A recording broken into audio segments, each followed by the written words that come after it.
Queridos, a paz do Senhor. Amém. Esse é a paz do Senhor. E esse amém aí não está batendo, não. A paz do Senhor. Amém. Agora sim, a festa, né? É um amém de festa. Deus seja louvado nessa noite. Eu quero louvar a Deus por essa oportunidade honrosa de ser participante nessa noite, nessa festa. Louvar a Deus pela vida do pastor Fábio, pela oportunidade, obreiros que são amigos de longas datas que estão aqui cooperando. Louvar a Deus pela vida dessa igreja. Eu acompanhei pelos status do pessoal todo o empenho, o trabalho que vocês tiveram em repaginar a congregação. Que Deus em Cristo abençoe a vida de vocês. É tão bom estarmos em um lugar onde aqueles que congregam amam e trabalham para ver a cada dia mais confortável e mais bonita a casa que nós nos reunimos para adorar. Então Deus abençoe a vida dessa igreja e a cada membro que de alguma maneira contribuiu. Está linda. Eu entrei ali, por ali, eu pensei que estava entrando no saguão do shopping, né? Eu até tomei um susto, falei, é aqui mesmo. Deus abençoe, pastor Fábio, Deus abençoe. Vocês estão de parabéns pela reforma. Deus abençoe mesmo. Queridos, são 9h18 e eu prometo para vocês que eu não vou me alongar, tomar mais tempo que o necessário. Mas cadê o meu tecladista aqui? Ele vai ter que ficar em pé junto comigo, né? Já está desde o início do culto. Ele não vai morrer mais 30 minutos, né? Eu não sou velho, mas eu vim de berço e eu sou num tempo em que os temas, a gente tinha tema e texto, né? E era aquela frase de não caber na camisa, os temas de antigamente, né? E aí agora, nesse tempo agora que a gente está numa vibe mais simples, minimalista, né? Esse ano lá na congregação o tema foi uma palavra só e constância.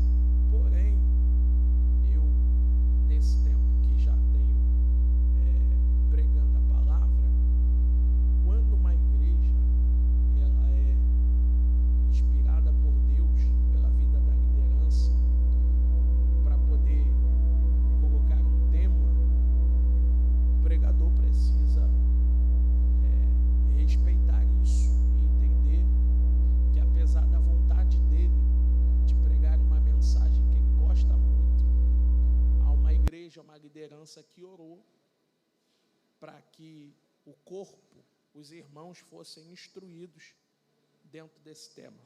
Por isso, eu quero ler com vocês, principalmente eu que estou abrindo a festa, me sinto nessa responsabilidade de ler com vocês o Salmo de número 133, que é um salmo muito tradicional.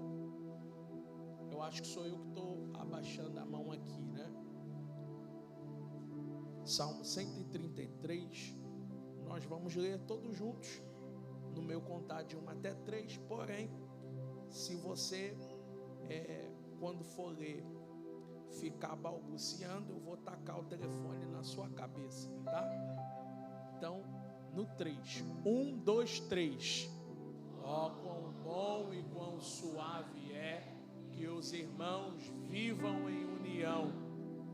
É como o óleo precioso sobre a cabeça, que desce sobre a barba de Arão, e que desce a orla das suas vestes, como o orvalho do Hermon, e como que desce sobre os montes de Sião, porque ali o Senhor ordena a bênção e a vida para sempre. Amém? Tome o seu assento. Quando você se assentar, dê um glória. Glória a Deus. Eu queria que você ouvisse essa palavra com seu coração muito aberto a estar em completa comunhão com a pessoa que está à sua volta, nesse metro quadrado que você está aí, porque não dá para a gente estampar no peito, somos um, se você se considera uma pessoa antissocial. Lá na igreja eu tenho algumas pessoas que soltaram perto de mim, pastor Fábio. Elas disseram, eu sou assim mesmo, meio antissocial. A partir daí eu estou montando uma mensagem para pregar contra os antissociais que são declarados dentro da igreja, porque eu não achei na Bíblia um respaldo que alguém pudesse com tanta clareza se declarar antissocial. Meu Deus, misericórdia. Quem se autodeclara antissocial, sem culpa e sem remorso, ainda não se converteu de verdade, porque crente não é antissocial. O presbítero Douglas acabou de ler um versículo em que Jesus, dos 10 mandamentos, ele vai resumir em 2, e o segundo é complemento do primeiro. Só dá para dizer que ama a Deus se você amar o seu próximo. Então, se você é antissocial com o próximo, como que você diz que tem intimidade com Deus? Alguém me perguntou se ia apanhar hoje. Vai. Somos um. Então o salmista Davi, quando ele escreve, e é interessante que esse salmo é um salmo de romagem, um salmo que é chamado de Cântico dos Degraus, porque justamente era quando o povo estava indo até o templo para adorar, quando eles se reuniam, tribos diferentes, pessoas diferentes, mas todas andando na estrada para o mesmo propósito, que era chegar no templo e adorar a Deus. Enquanto eles iam caminhando, subindo os degraus até o templo, eles iam salmodiando, cantando.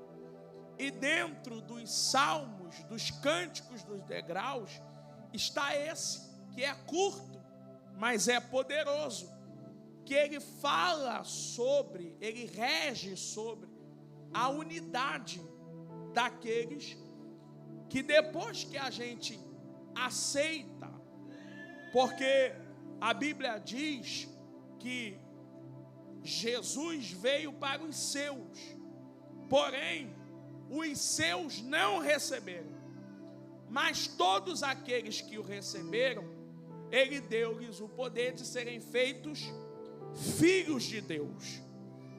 Então todos nós que confessamos a Cristo, nos tornamos filhos de Deus. Isso nos faz irmãos.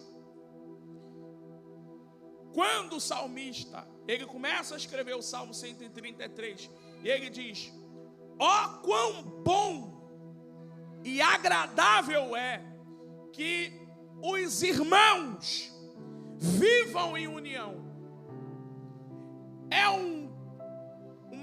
Ele está fazendo uma análise, e na análise que ele faz, ele diz: como é agradável, como isso é benéfico, não o fato de sermos irmãos, porque ser irmãos não nos obriga a estarmos em união.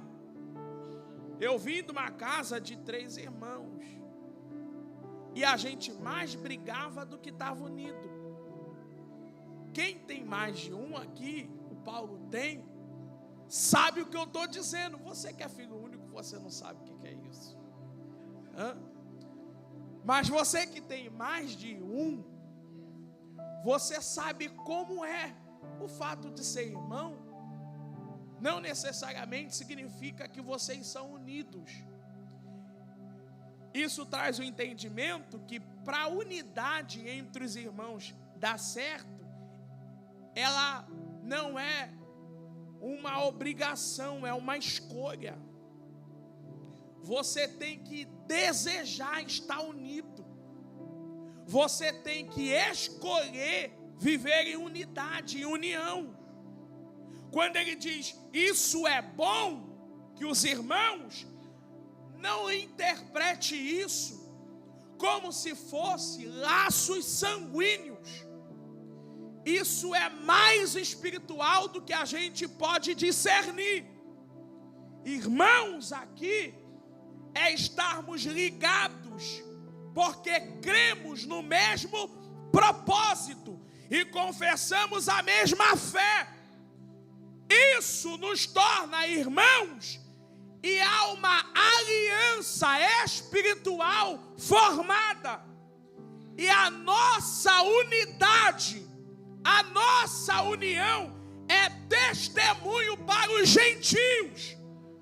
Então, quem olha pessoas diferentes como nós somos, que foram criadas em famílias diferentes, que vieram de formações diferentes, e se reúne com propósito de um mês antes reformar toda a igreja para uma festividade, gente saindo daqui meia-noite, 1h, comendo pizza, alguém traz bolo. Quem passa e vê isso entende o propósito do evangelho.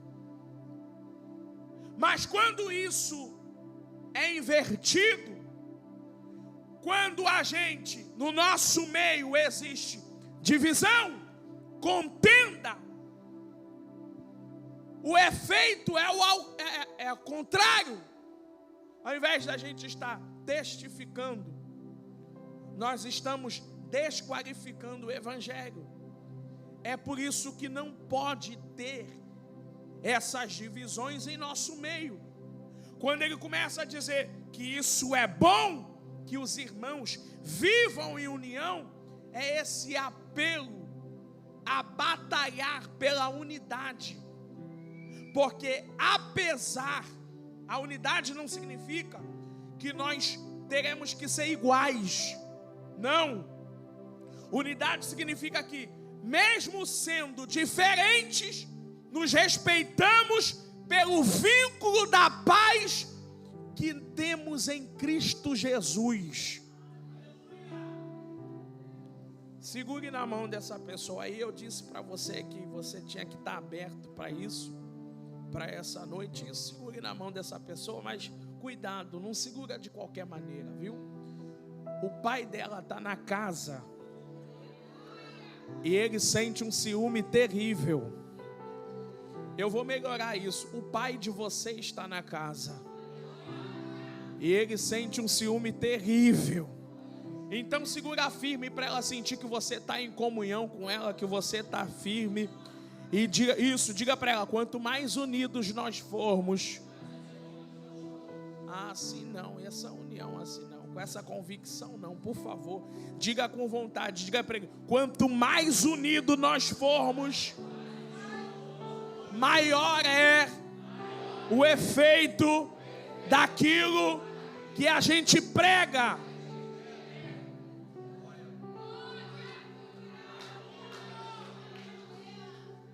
Isso é bom.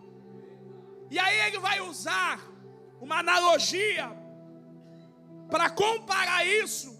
Ele diz, é como óleo precioso que desce sobre a cabeça e escorre sobre a barba de Arão, e respinga sobre a orla. Perceba que ele está comparando a igreja, a comunidade unida, ao óleo que descia sobre a cabeça e escorria sobre a barba e sobre a orla. O azeite, ele era usado para separar, para consagrar para o serviço. A menção aqui a Arão está evocando o sacerdócio. Então, quando ele diz que a unidade é como o azeite, ele está fazendo uma correlação entre a unidade e a unção do Espírito. Porque quando há unidade, existe a unção do Espírito. Eu estou sentindo. Arrepiou aqui, viu, gente? Porque é impossível ter unção do Espírito quando a casa está dividida. Quando existe partidos, quando existe grupos, quando existe equipes, quando não há uma ligação, uma unidade, a unção do Espírito não se manifesta. Mas quando há união, existe a consagração para o serviço. E a unidade faz com que voluntariamente alguém deseje integrar o serviço, a obra. Não há espaço para novos trabalhadores em lugares onde há divisão. É a mesma pessoa que faz tudo. São as mesmas pessoas que organizam tudo. Já viu isso? Sempre funciona da mesma forma e passa na mão das mesmas pessoas. Mas quando há unidade, a porta está sempre aberta para que mais alguém possa trabalhar. A porta está sempre aberta para que mais um voluntário possa se encaixar em alguma área da igreja. Porque aquilo que nos une faz com que pessoas se disponibilizam para o serviço. Quando a menção diz que desce sobre a cabeça, escorre sobre a barba e respinga sobre as vestes, é uma alusão à totalidade daqueles que são abençoados quando há unidade. Porque a cabeça simboliza a liderança, o pastor, os obreiros, simboliza a barba, o ministério, e a veste simboliza a igreja. Então a bênção da unidade traz a unção que começa na liderança, passa pelo pastor, depois passa pelo ministério e depois chega na igreja. E eu tenho a responsabilidade de ter que falar isso, porque existem muitas pessoas que se acham independentes dentro da igreja. Gente que pensa que o fato do véu ter sido rasgado, ter dado acesso a todos, ele pode ter o direito de pular a etapa, de passar por cima daqueles que Deus levantou. Porque a Bíblia é muito clara em dizer que Deus dá pastores. Quem dá pastores? Deus. Olhe para quem está do seu lado e diga: Deus te deu pastores, mesmo você tendo acesso direto a Ele.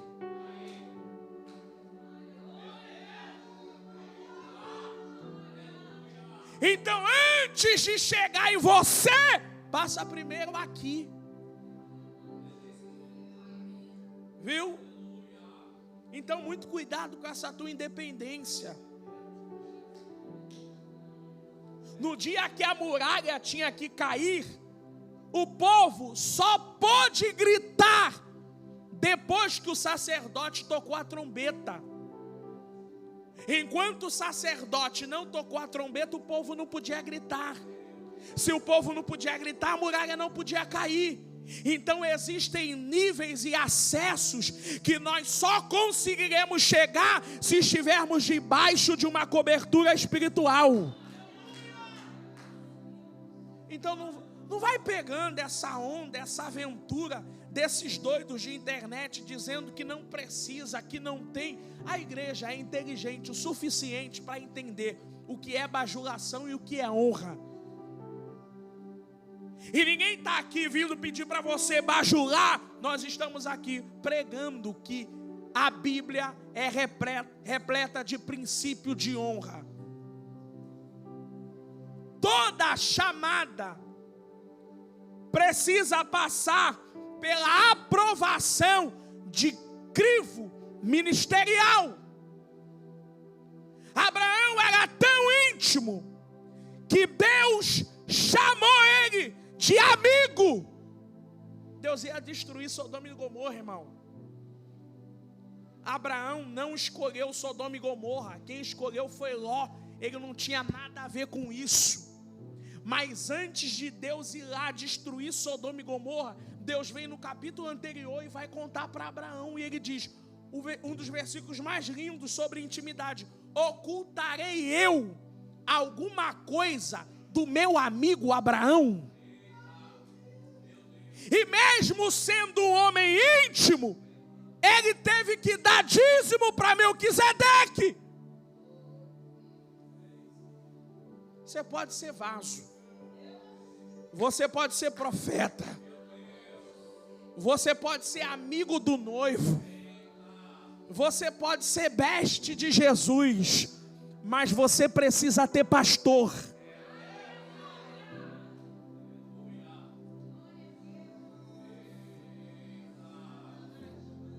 Segura aí de novo na mão do seu irmão aí, segura aí. Diga para ele, pergunta para ele: você ama o teu pastor? Pergunte para ele agora: você honra o teu pastor? Diga para ele: a unidade é reconhecer que o azeite só chega na orla depois de passar pela cabeça.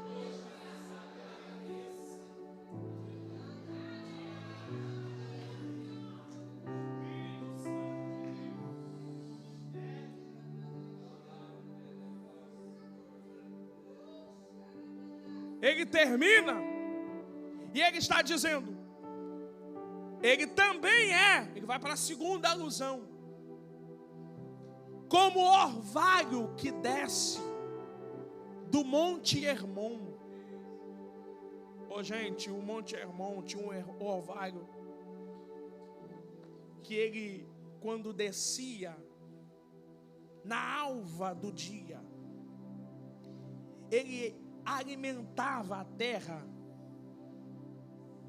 e a terra ficava molhada pelo orvalho que descia do Monte Hermon. Era um orvalho que trazia nutrientes para a terra, para que a terra ganhasse força para produzir e frutificar. E ao redor de todo o monte aonde aquele orvalho descia, trazia crescimento, porque a unidade, ela nutre a igreja e dá a ela a condição de crescer. Quanto mais unidos nós formos, maior será o nosso crescimento.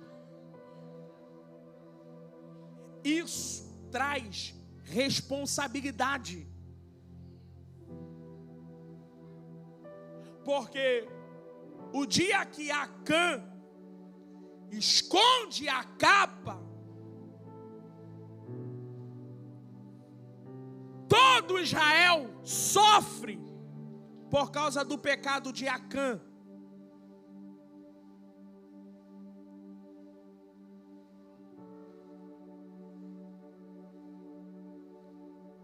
Deixa eu te dizer uma verdade aqui. Toda vez que o diabo quer dividir uma igreja, ele não vai trazer ninguém de fora para fazer isso. Ele vai usar um coração de dentro da igreja. Sabe o que o texto diz? Quando vai falar sobre Absalão, quando ele tenta roubar, dividir o trono de Davi, que ele ficava na porta do palácio. E quando alguém chegava para ter uma audiência com o rei, ele dizia: poxa, o rei não vai poder te receber hoje.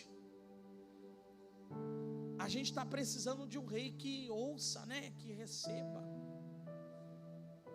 Só que algumas traduções vai usar uma palavra que diz que Absalão furtava o coração do povo.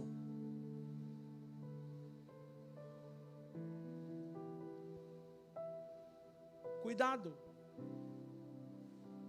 para não ser você o furtador de corações.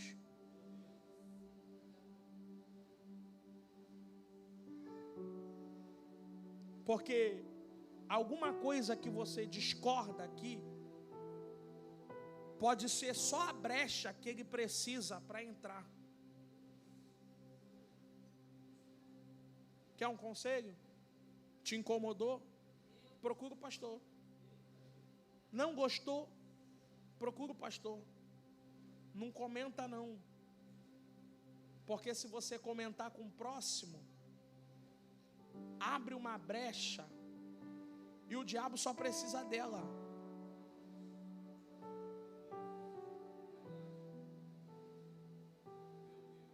Só precisa dela. E aí a gente, sem perceber, já começou a criar aquele montinho, sabe?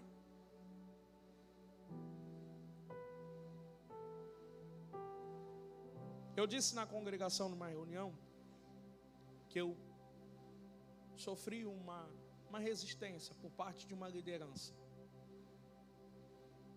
E eu comecei a orar, pastor, porque eu senti que tinha uma resistência por parte. Está sendo gravado? Tá? Meu Deus, corta essa parte, gente. Eu senti que tinha uma resistência. E eu comecei a orar. E Deus me deu uma palavra. E eu disse na congregação: ninguém precisa concordar com tudo que eu fizer aqui. Mas se você é daqueles que discorda de tudo que eu faço aqui, pode ir embora. Porque o problema não sou eu. O problema é você. Acabou. Se eu quisesse fazer um baile dentro da igreja, ela estava: concordo, pastor. Você não é obrigado a concordar com tudo que acontece. Não gostei da cor.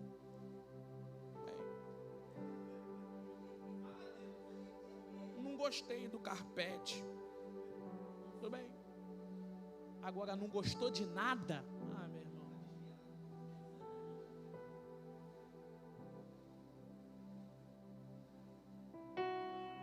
Teu coração pode já estar contaminado pelo espírito de Absalão. Cuidado. Se tudo que a liderança faz você discorda, se tudo que o pastor faz você discorda, teu coração já pode estar tomado pelo espírito de Absalão.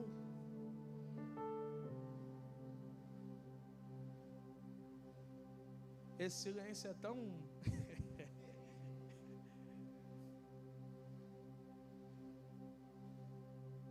Eu tive uma experiência, porque assim que eu cheguei lá, eu percebi, Paulo, que toda vez acabava o culto, aí no início, né, que a gente chega, tem 12 pessoas para falar contigo quando o culto acaba. Aí quando eu consegui enfim chegar no pátio da igreja, não tinha mais quase ninguém, e todo mundo já tinha ido embora. Aquilo começou a me incomodar, porque na minha concepção de comunhão, ela não acontece dentro do culto. A comunhão começa quando o culto acaba. E aí eu ficava incomodado, porque tinha algumas pessoas que quando eu dava a bênção apostólica, ele já estava em casa no sofá. Mas, ficava pensando, mas que vontade é essa de ir embora? De não esperar o culto a terminar para poder abraçar alguém, cumprimentar alguém, pagar a cantina para alguém. Eu falei, eu preciso ver o que está acontecendo. Uma das coisas que eu percebi é que o culto estava acabando tarde demais. E por o culto estar acabando tarde demais, as pessoas também ficavam pensando em acordar no dia seguinte. Comecei a acabar o culto mais cedo.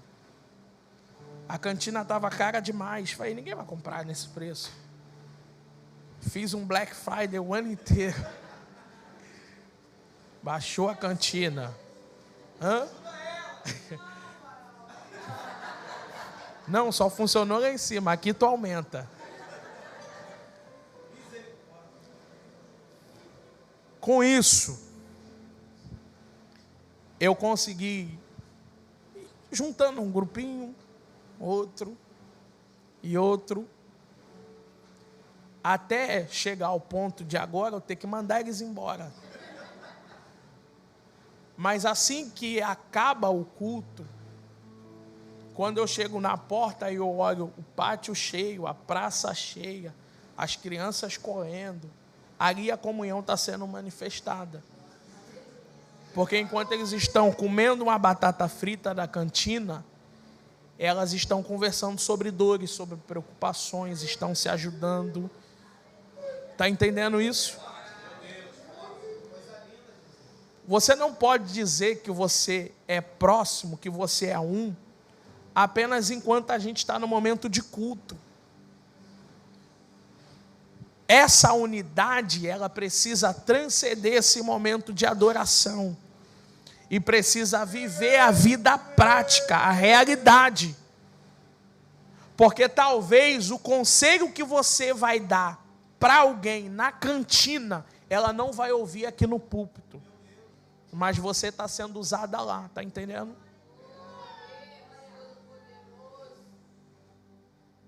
Esse orvalho que descia, nutria, fazia com que crescesse. Essa é a comunhão que traz crescimento, que deixa a porta aberta, que incorpora, que introduz. Sem perceber, nós criamos grupos. Porque não é errado ter pessoas prediletas. E se a gente não tomar cuidado, o culto acaba.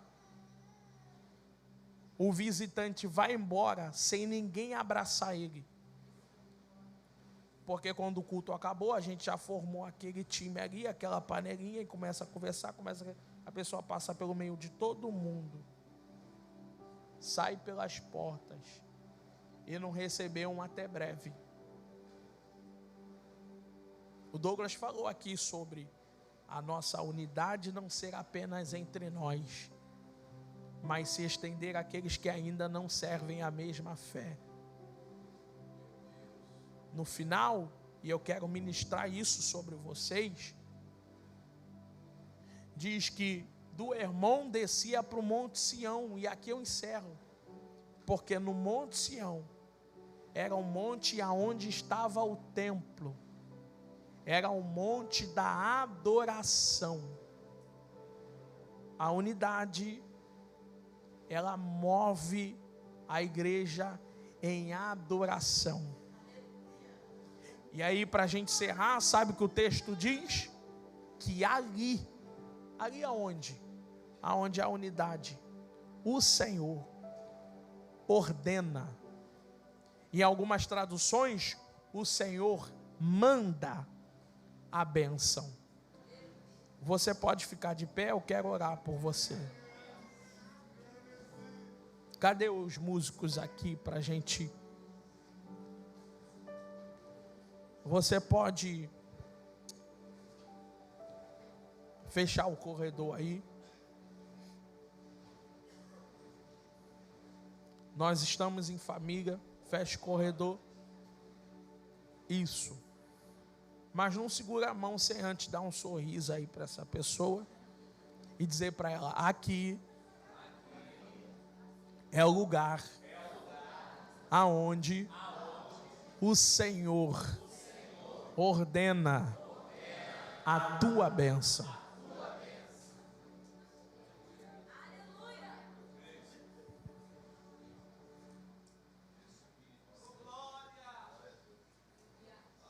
A igreja estava passando por uma perseguição tão grande. E o texto de Atos capítulo 12 diz que alguns estavam sendo perseguidos. Alguns, principalmente a liderança. Tiago já tinha morrido. Pedro estava preso para ser morto no dia seguinte. Alguns da igreja estavam sendo perseguidos. Esse pronome indefinido, ele não está enquadrando todos. Pelo contrário, é uma seleção. Herodes estava perseguindo alguns, um grupo reduzido. Só que enquanto alguns eram perseguidos, o texto diz que a igreja, no geral, fazia constante oração a Deus. A perseguição não era contra todos, mas a oração era de todos. O filho não é teu, mas a guerra é nossa. Não é o teu casamento, mas a guerra é nossa. A Bíblia diz que a gente precisa compartilhar com os santos a nossa necessidade, porque você não precisa lutar sozinho, você não precisa guerrear sozinho,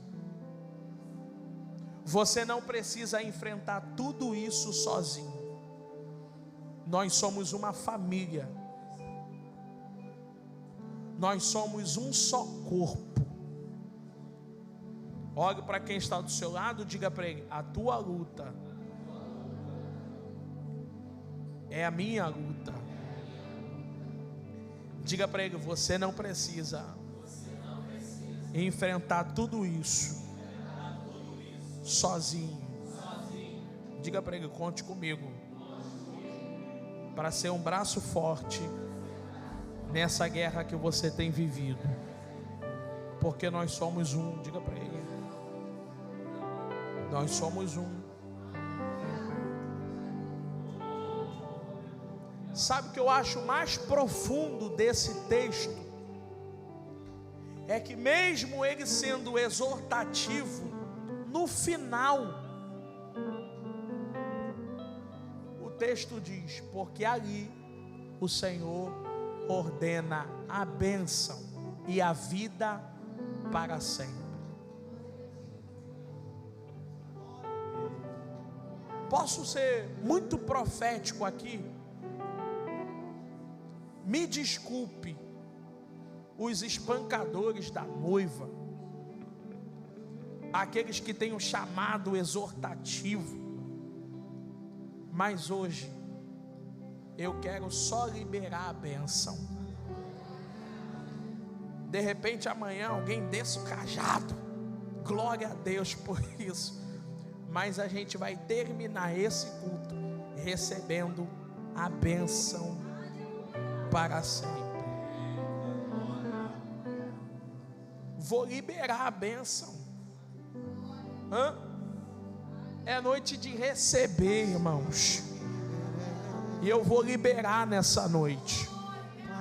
Vou liberar. Alguém vai sair do aluguel e vai comprar sua casa própria. Olhe para alguém e diga para ele: se anima, hoje é noite de ser abençoado. Porque o teu Deus ordena a bênção. Alguém vai ser promovido, Douglas. Você vai receber um aumento. Vai vir um 14º surpresa aí. Para testemunhar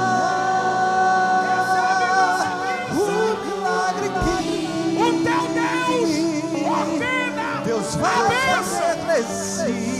Deus vai abrir porta de faculdade aqui.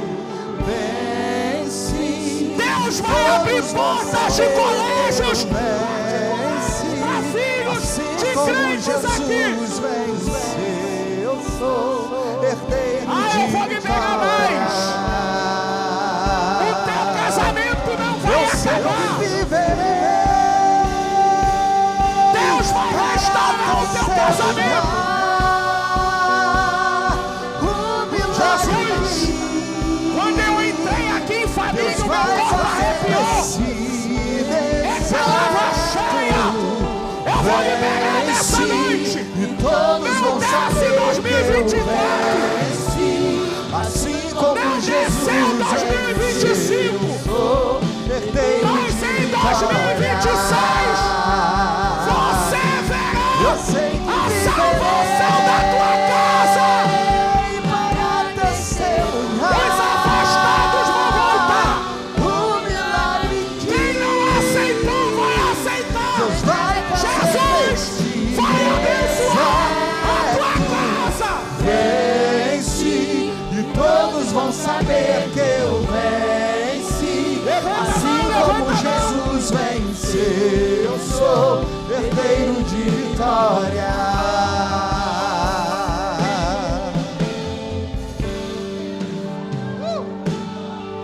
Eu quero liberar aqui uma palavra. Urabacome na Calachandaraia. Eu vou liberar uma palavra desse altar. Você que tem o desejo de ser mãe, mas que por algum motivo está infértil, no tempo determinado de um ano, tu estarás abraçando um filho, porque Deus vai te abençoar. A tua madre está sendo tocada.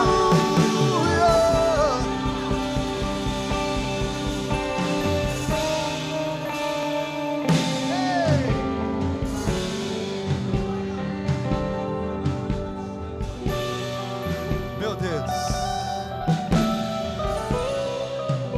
Eu queria, para a gente encerrar esse momento aqui, que você abençoasse pessoas aqui.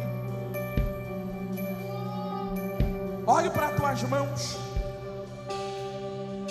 e repita comigo: eu sou filho do Deus que ordena a bênção. Eu queria que você colocasse a mão na cabeça de 10 pessoas e dissesse para ela: seja abençoado em nome de Jesus. 10 pessoas, 10 pessoas. Sai do seu lugar, vai lá atrás. 10 pessoas e diga: seja abençoado em nome de Jesus. Seja abençoado em nome de de Jesus. Seja abençoado em nome de Jesus. Seja abençoado em nome de Jesus. Meu Deus, o céu abriu aqui agora. O Rabacome na Calaxandaraia. O que nos une é mais forte do que o que tenta nos separar. Deus está nos abençoando hoje aqui. Assim como Jesus venceu, eu sou herdeiro de vitória. Eu sei que viverei para testemunhar o milagre que abrace alguém, abrace alguém.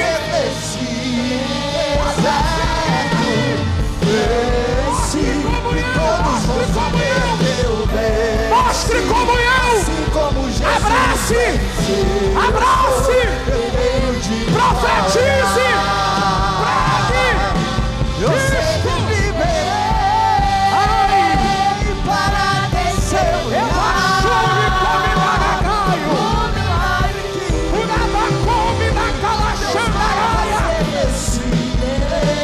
Olha aí, Satanás. Seja envergonhado nessa noite. Tu que pensou que ia frear a igreja. Tu que pensou que ia dividir a igreja. Seja envergonhado hoje. A igreja está de pé, a igreja está de pé. A igreja está de pé, a igreja está de pé. A igreja está de pé. Todos vão saber que eu venci, assim como Jesus venceu, eu sou herdeiro de vitória.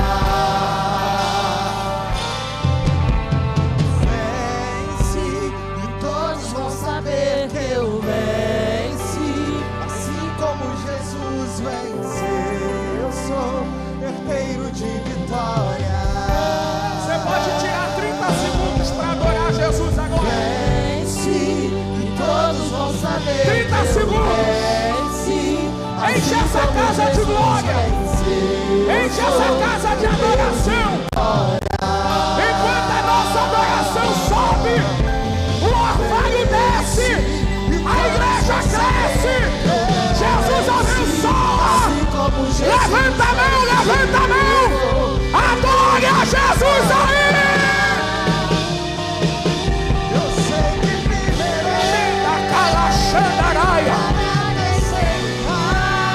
Tem uma graça de Deus aqui. Tem uma graça de Deus aqui.